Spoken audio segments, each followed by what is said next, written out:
Calvary in Australia. We just wanted to give you an update on everything that God has been doing through our East London campus. We've been running as Calvary East London for 12 Sundays, and it really is amazing what God has done.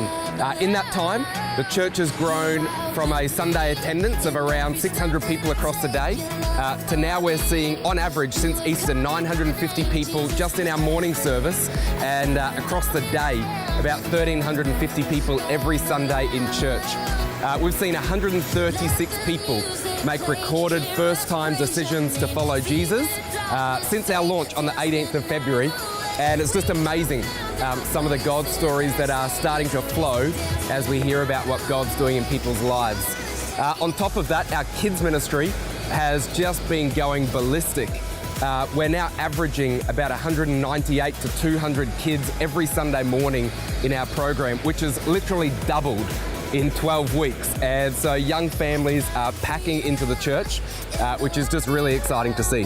One of the other great ministries of our church is our soup kitchen, where we get to feed a couple of hundred people every Saturday morning. And coming into winter, we've launched our winter appeal, where people have been able to donate money, and we've been able to buy brand new blankets. And over the next couple of weeks, we get to go out and give about 150 blankets out to homeless people across East London, which is going to be such a blessing. One of the other things we're really excited about is YBL. We're going to be launching Your Best Life Conference in August this year. It's the first time we've obviously done this in South Africa, but it's the first time East London has ever seen anything like this. And already there's a great deal of anticipation for YBL this year, and we're believing to see about 400 women come and gather for this incredible conference. So when we first arrived in January, our mission was to build the young adults ministry, and on the first week we had 4 young adults gathered around a table, and 3 months forward we're gathering between 60 to 70 young adults each week, either at Sunday nights dinners or midweek connect groups, which we have launched with a great team already who are passionate about young adults. And it's been an incredible journey so far. We've seen growth and seen more and more people being added to the church. And more recently, we've been meeting with the head of security of Fort Hare.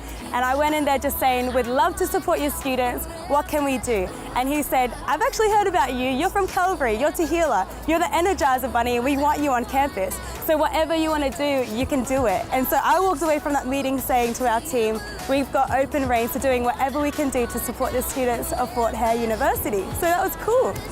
Hey, church, one of the other exciting initiatives is we've launched Calvary Leadership College. We're believing that God is going to cause us to have multiple campuses across South Africa and into Africa, and key to that is raising up leaders. And so we launched Calvary Leadership College, and really with very little lead-in, we saw 28 students enroll, and so already we've got close on 30 students in our first semester cohort being trained for ministry. And we're really believing that our future campus pastors and youth directors and worship directors are in that classroom right now. And so it's just amazing to see what God has done. We want to say a massive thank you to everyone in Australia. We want to say thank you to families who said goodbye to family members. We want to say thank you to those people who have already interned and spent 3 months in East London helping us to build. We want to encourage anyone, if you would like to come and spend 3 months on team, have an experience in Africa, see some giraffes, do all of that, and help us build the church, we would love to host you. And of course, we want to say thank you to everyone who has been joining us by praying for what God is doing in our city. And also, we want to say a big thank you to everyone who gave so generously to empower us to do what we're doing. You may not have been the people who were able to go, but your giving has certainly empowered us to do what we're doing. So we want to say thank you. We love our church family in Australia, and it's just a great honour and privilege to see Calvary campuses continue to spread across Africa. God bless you, church. Have a great day in church today.